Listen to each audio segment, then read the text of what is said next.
We've all heard of Miss Rosa Parks, an African-American woman who refused to give up her seat while riding a segregated bus in Montgomery, Alabama, touching off a boycott and making national headlines. But not too many people have heard about Claudette Colvin.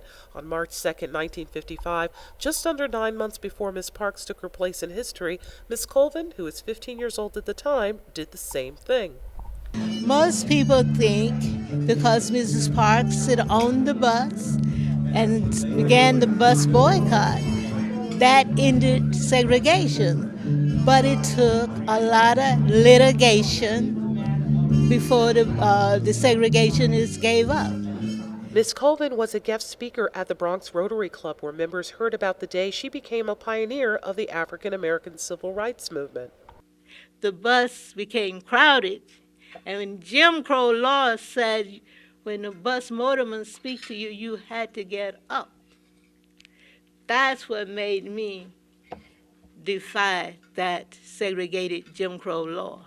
It was not only segregation on buses. The local law seeped into privately owned businesses and shops, making life difficult.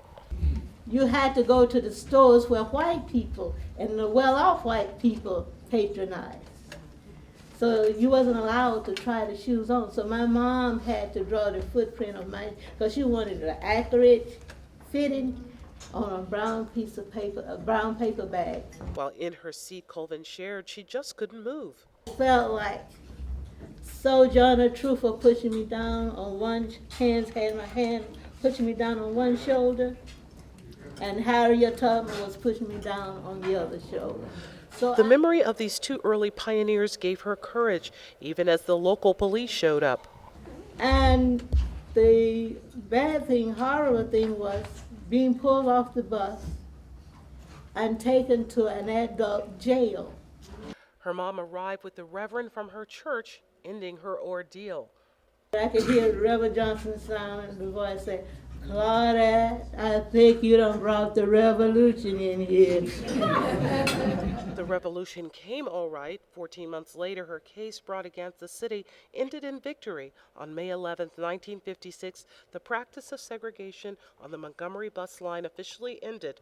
Miss Colvin shared what she'd like young people to remember today. It was a struggle, and that the segregationists did not give up easily. It was really a struggle. A lot of people's lives were lost, and I'm thank God that I survived.